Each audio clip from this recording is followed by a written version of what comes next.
Entre 1979 e 2003, Saddam Hussein foi o ditador do Iraque, raramente sendo dos holofotes do noticiário internacional durante esse período. No Focalizando na História de hoje, vai te contar um pouquinho mais sobre a história desse que foi um dos maiores déspotas que o mundo já viu. Em 28 de abril de 1937, no então Reino do Iraque, nascia Saddam Hussein Abd al-Mahdi al-Tikriti, numa aldeia perto da Zadr Tikriti, a 170 km de Bagdá, a capital do reino. Ele não nasceu numa família de posses, não senhor. A estrutura de toda a região era precária e praticamente todas as famílias ali viviam na pobreza, incluindo a dele. A maioria das fontes diz que o pai dele morreu antes de o Saddam nascer, mas também é possível que ele não tenha morrido, mas sim abandonado a família. E a mãe dele veio a se casar de novo, com um pastor da região que também tinha outros filhos e não curtia muito o pequeno Saddam. A mãe dele também já tinha perdido um filho e com dificuldades para criar o menino depois que ele nasceu, e entregou ele para o irmão dela, que criou o menino até ele ser preso. Com a prisão do tio, o Saddam voltou a morar com a mãe, e quando o tio foi solto, voltou a morar com o tio, indo para a cidade de Bagdá, e lá herdou dele um grande ódio pelos britânicos. Depois da Primeira Guerra Mundial e o fim do Império Otomano, foram os britânicos que passaram a dominar a região do Iraque, e foi estabelecido ali um reino sunita, que não representava a maioria da população, e sequer tinha um rei que era nascido ali. Em 1932, o reino teve a sua independência reconhecida, mas os britânicos continuaram tendo grande influência na região, o que irritava os nacionalistas que buscavam independência total e maior representatividade no país, o que atenderia aos interesses iraquianos. Movimentos contra a monarquia cresceram e o tio do Saddam, que era um nacionalista, simpatizante do nazismo e antissemita, conseguiu transmitir essas ideias para o sobrinho e levou elas ainda mais para frente. Em 1957, o Saddam ingressou no Partido Socialista Baath, que misturava socialismo com nacionalismo mais pan-arabismo. E em 1958, um militar chamado Abdullah al-Karim Qassem liderou um golpe que matou o rei Faisal II e colocou fim ao reino do Iraque, instaurando ali uma república. O Qassem se tornou o primeiro-ministro do país, mas ainda haviam muitas disputas internas no Iraque e uma galera queria dar fim nesse cara também. Entre eles, Saddam Hussein. O jovem Saddam participou de uma emboscada que visava matar o primeiro-ministro. Os caras pararam o carro dele e abriram fogo, mas se atrapalharam um pouco, atiraram na perna do Saddam, mataram o motorista e deixaram o Qassem vivo. Mas que beleza, hein? Depois disso, o Saddam foi condenado à morte por um tribunal em Bagdá, mas ele já tinha sumido, igual um peido no vento. Fugiu de volta para Tikriti, de lá foi para a Síria e depois para o Egito, onde estudou direito. O Qassem, contudo, realmente viria a ser assassinado uns anos depois, em 1963, depois de um golpe. E quem veio assumir a presidência do Iraque foi o Abdus Salam Arif, que ficou no cargo até morrer num acidente de helicóptero e passou o cargo para o seu irmão. Nesse período, o Saddam volta para o Iraque, mas as divergências dentro do partido Baath permanecem. Saddam é preso, continua ativo no partido mesmo assim, é eleito secretário-geral e, enquanto era levado para um tribunal, recebe a ajuda dos guardas e foge, trabalhando agora num outro golpe, que viria a ser bem sucedido em 1968. Quem assumiu a presidência então foi o Ahmed Hassan Abaqar, mas Saddam foi nomeado como seu vice. Tinha só 32 anos de idade e ficou responsável pela segurança interna do regime, para garantir que um novo golpe não aconteceria. Os caras queriam ficar confortáveis, mas também quem é que não quer? É por isso que quando o assunto é conforto, a gente sempre indica os nossos amigos da Insider. Gostasse desse gancho? Porra, aí tiro na perna, condenado à morte pra... Que se sente confortável? Que tal uma Insider? Esse ódio do Saddam aí é porque ele não sabe a delícia que é usar uma camiseta que veste bem aqui o corpo dele, pô. Eu tô usando aqui a minha Tech T-shirt lindona, confortável, gostosa de usar e que ainda facilita a minha vida. Ela é tecnológica, não é uma camiseta de algodão comum. Tem uma durabilidade muito maior, tanto que eu uso essa aqui já tem mó tempão e ela tá exatamente igual desde o dia que ela chegou. Não desbota e como ela vai desamassando no corpo nem precisa passar. Além de que serve para qualquer ocasião. Eu vou gravar, vou na academia, barzinho com a galera, almoço com a família, toda hora é hora. Investimento que vale a pena. E melhor ainda, usando o nosso cupom, o História, que vai te dar um desconto maneiro em toda a loja da Insider, que tá com o link aqui na descrição do vídeo. Toda a roupa que os caras fazem é tecnológica e de extrema qualidade. Além das camisetas, tem cuecas que são uma delícia e toda uma linha feminina esportiva também. O inverno agora tá chegando, é hora de renovar o guarda-roupa e aproveitar aí um pullover maneiro, um heavy hoodie que vai te deixar no estilo ou uma jogger que ajuda a regular a temperatura do teu corpo. Não é só uma roupa, só Insider é Insider. Tem peças que evitam a proliferação de bactérias, que evitam o mau cheiro, que não esquentam no sol. Para as mulheres, tem leggings que não ficam transparentes, que evaporam rápido o suor e calcinhas com fibras respiráveis. Opção é o que não falta ali na Inside. Entra na Insider Store, usa o nosso cupom e vem ficar no estilo e conforto com a Insider.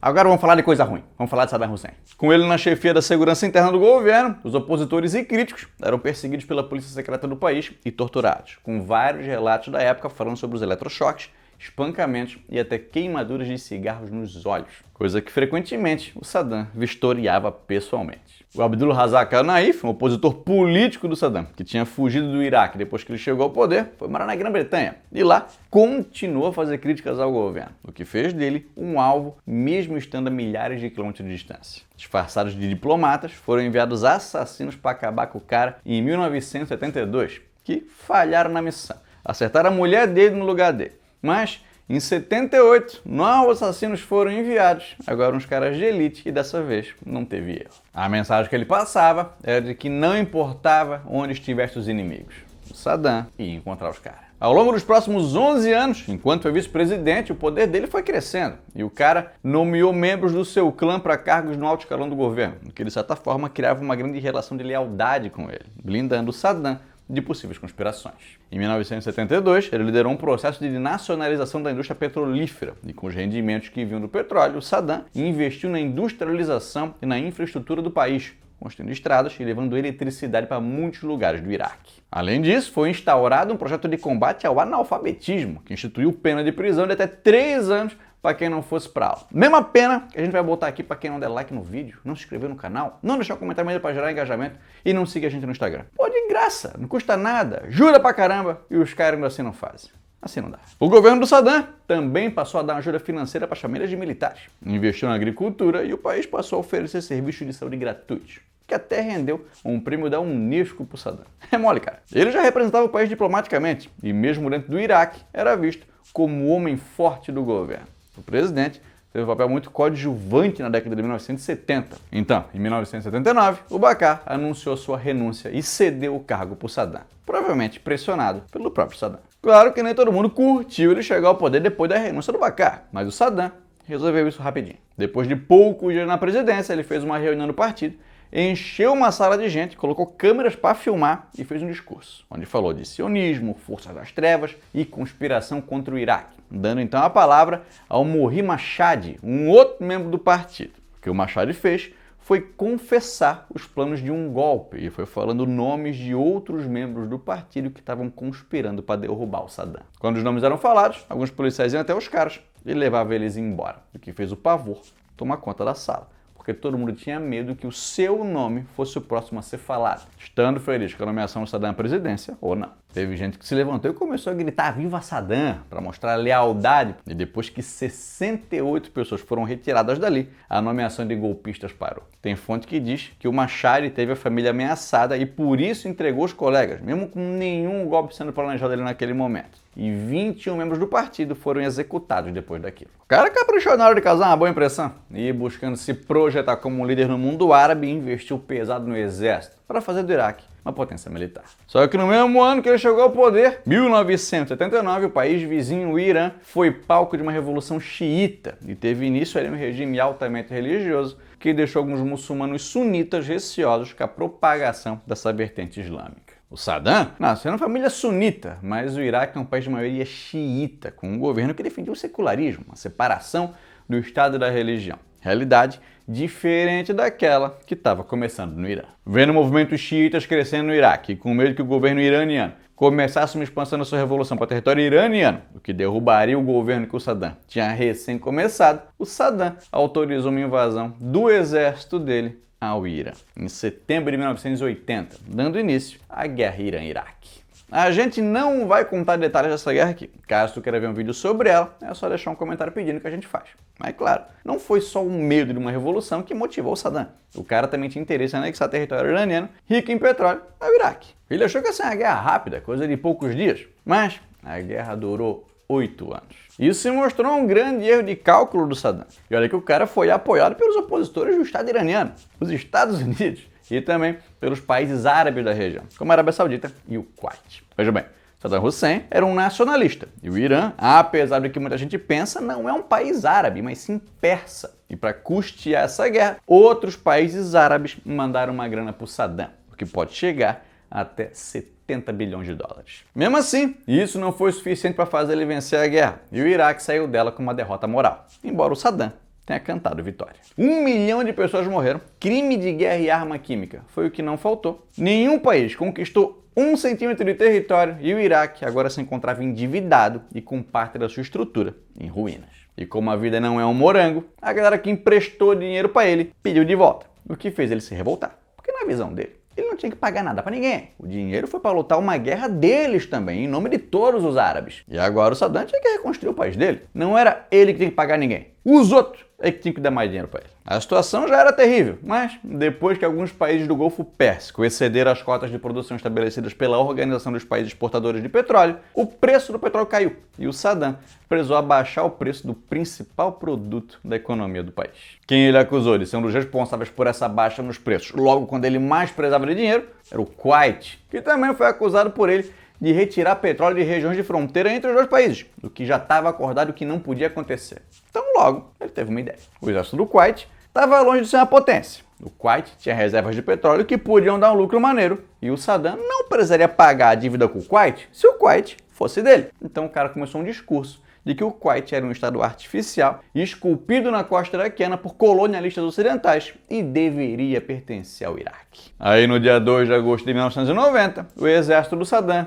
invade o Kuwait e anexa o país ao território iraquiano. Esse foi o início da Guerra do Golfo, que caso tu queira saber mais sobre, tem um vídeo bem aqui. 300 mil soldados iraquianos foram enviados para o Kuwait e o Saddam imaginou que os outros países do mundo afora já tinham problemas demais e não iam se preocupar com uma invasãozinha a um pequeno país do Golfo Pérsico. Mas ele não tinha como estar mais errado. No dia seguinte, o Conselho de Segurança da ONU condenou as ações iraquianas, considerou essa invasão uma agressão e exigiu a retirada das tropas iraquianas do território do Kuwait, o que o Saddam achou que era um blefe e declarou o Kuwait como a 19ª província iraquiana. No dia 29 de novembro, o Conselho de Segurança autorizou o uso da força contra o Iraque, caso o país não retirasse suas tropas até o dia 15 de janeiro. E enquanto isso, uma coalizão liderada pelos Estados Unidos começou a ser formada. Como Saddam não ordenou a retirada das suas tropas do Kuwait, em 17 de janeiro de 1991 começaram os ataques contra os iraquianos e os caras levaram uma camaçada de pau. Foram mais de 40 dias de ataques aéreos que tinham como alvo regiões ocupadas pelos iraquianos no Kuwait e também o próprio território iraquiano, como a capital Bagdá, com o objetivo de enfraquecer as defesas antiaéreas e a própria força aérea iraquiana, bem como destruir instalações militares e centros de pesquisa nucleares. Foram atacados também aeroportos, estações de trem, torres de rádio e TV e prédios do governo. A Guerra do Golfo foi a primeira guerra da história a ser transmitida ao vivo pela TV, principalmente pela CNN, que conseguia mostrar imagens em tempo real de tudo que estava acontecendo,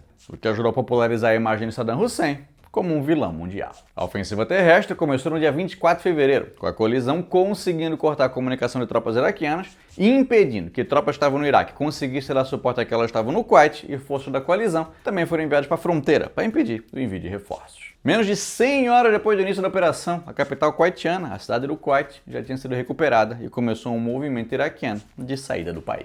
A data oficial do fim da Guerra do Golfo é o dia 28 de fevereiro de 1991, quando então o presidente dos Estados Unidos, o George Bush pai, declarou um cessar-fogo. Triste é que depois vira só uma marca de refrigerante, né? Não é? Perdeu tudo. Veja como está o Kuwait hoje. Entre 10 e 50 mil iraquianos morreram, enquanto esse número do lado da coalizão chega perto de 300. E sem contar os feridos. Foi uma derrota catastrófica. O Iraque saiu dessa guerra com a economia ainda mais prejudicada, enfrentando sanções econômicas durante toda a década de 1990 e deixou de ser uma grande potência da região. Com o fim da Guerra do Golfo, o Conselho de Segurança das Nações Unidas emitiu uma resolução que determinava a eliminação de armas de destruição em massa e mísseis balísticos com alcance superior a 150 km no Iraque. Isso sob supervisão internacional. Só que em 1998 o Saddam começou a atrapalhar o trabalho dos fiscais, acusando os caras de espionagem e negando o acesso deles a algumas instalações. E realmente, algumas informações os caras estavam repassando para os Estados Unidos, mas a resposta americana foi um intenso bombardeio em parceria com o Reino Unido em dezembro de 1998, com parte significativa da infraestrutura iraquiana destruída, com o objetivo de acabar com a capacidade do país de produzir aqueles armamentos. Amargando essa derrota, o Saddam teve que lidar com algumas tentativas de revolta contra ele, principalmente em 1991. Um dos comandantes do exército chegou a dizer que o que aconteceu de derrota, vergonha e humilhação para o Iraque era resultado das loucuras, erros de cálculo e ações irresponsáveis do Saddam. E como era de se esperar, os movimentos foram reprimidos com brutalidade e deixou milhares de mortos e refugiados. A manutenção do poder implicava na perseguição de inimigos e a história de terror se espalhava pelo Iraque a respeito do que o Saddam era capaz de fazer. Uma das histórias que se espalhou diz que ele matou um dos seus melhores amigos, um ministro, e enquanto ele estava desaparecido, a esposa pediu para que soltassem ele. O Saddam disse que logo ele ia estar em casa e mandou o corpo do cara para lá, cortado em pedaços.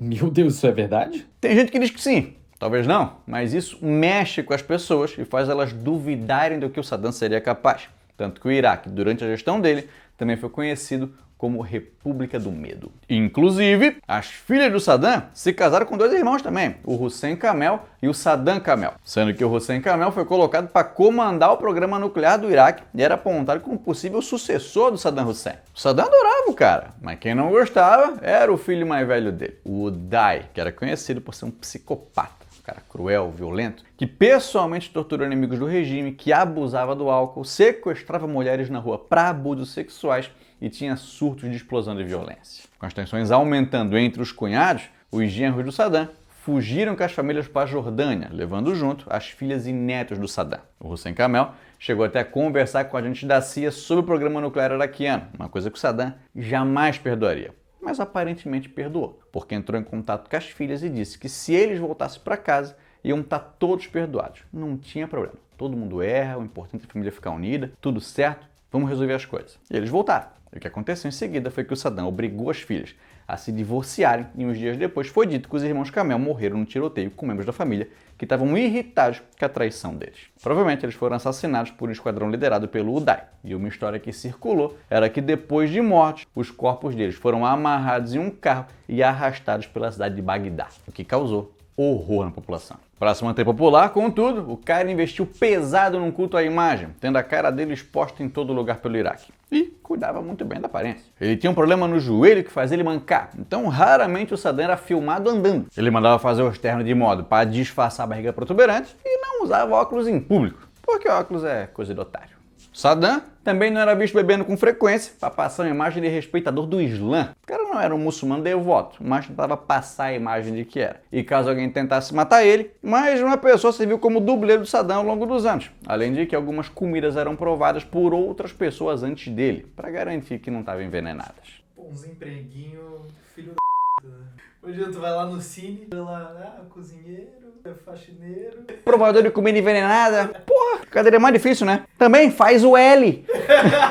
De vez em quando ele visitava regiões pobres do país, o que ajudava a criar uma imagem de homem que cuida do povo, o que era um contraste muito grande com a violência praticada pelo regime, que reprimia o povo curdo que vivia no norte do Iraque e os xiitas, que se revoltavam no sul. Um episódio bem conhecido aconteceu em 1988, na cidade de Halabja, onde viviam muitos curdos, quando a Força Aérea Iraquiana bombardeou a cidade com gases venenosos e matou 5.000 pessoas. Isso num ataque só.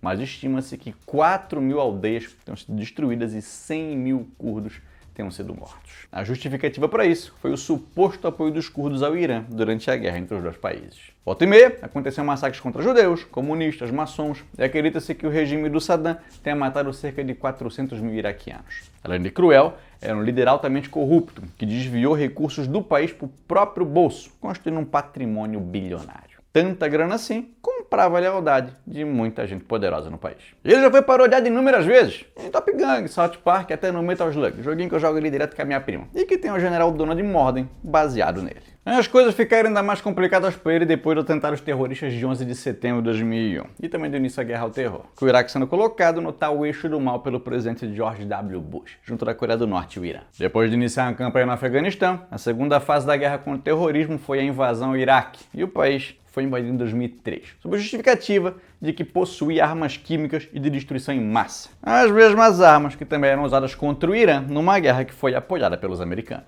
Tem quem defenda que um erro cometido lá na Guerra do Golfo foi o Iraque não ter sido invadido e o Saddam retirado do poder. Mas depois da invasão em 2003, o cara desapareceu. Fez algumas poucas aparições, mas no geral se manteve fora do radar, até que foi capturado no dia 13 de dezembro, escondido num buraco perto de Ticriti. Foi dito na época que um membro da família dele que contou onde é que ele estava e também que o Saddam tinha sido drogado. Ele não apresentou resistência e fizeram um teste de DNA para comprovar que era o Saddam mesmo. Por 2 anos ele ficou sob custódia dos americanos. Em 5 de novembro de 2006 foi condenado à morte na forca, julgado pelo Supremo Tribunal Criminal iraquiano, acusado de genocídio e crimes contra a humanidade. Foi considerado culpado pela morte de 148 pessoas, a maioria xiitas, em 1982, em Dujail. Ele foi focado em Bagdá, no dia 30 de dezembro de 2006.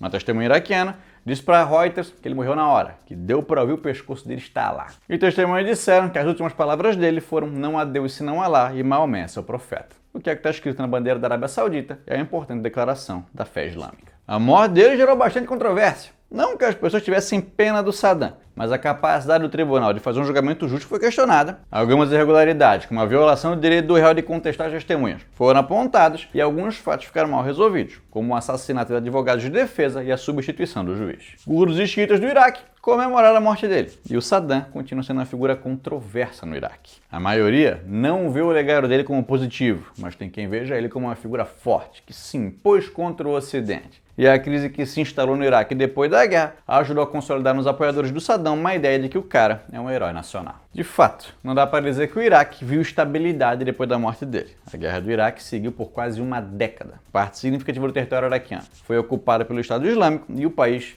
entrou em guerra civil. Mas isso já é assunto para outro vídeo. O vídeo de hoje fica por aqui. E vamos lembrar que esse vídeo foi escolhido numa enquete que a gente fez aqui no YouTube com os membros do nosso canal. Virar membro é a melhor maneira de apoiar o nosso trampo e além de participar dessas enquetes e ter o teu nome aparecendo aqui do ladinho, os membros que assinam pelo Vogalove de carteirinha ainda recebem vídeos extras do Vogalizando, que a gente lança aqui a cada 15 dias. Semana sim, semana não. São vídeos exclusivos que só os membros têm acesso. Tem que assinar pelo mais baita que tem ali, o Vogalove de carteirinha, que é o que a galera mais assina, porque tá custando menos de 20 pilinha e já tem mais de 40 vídeos por lá, todos completinhos e com o selo Vogalizando de maneirinha. Assinando agora, tu pode assistir todos os vídeos e tem vídeo para todos os gostos. Quer saber mais sobre os protestos contra a guerra do Vietnã?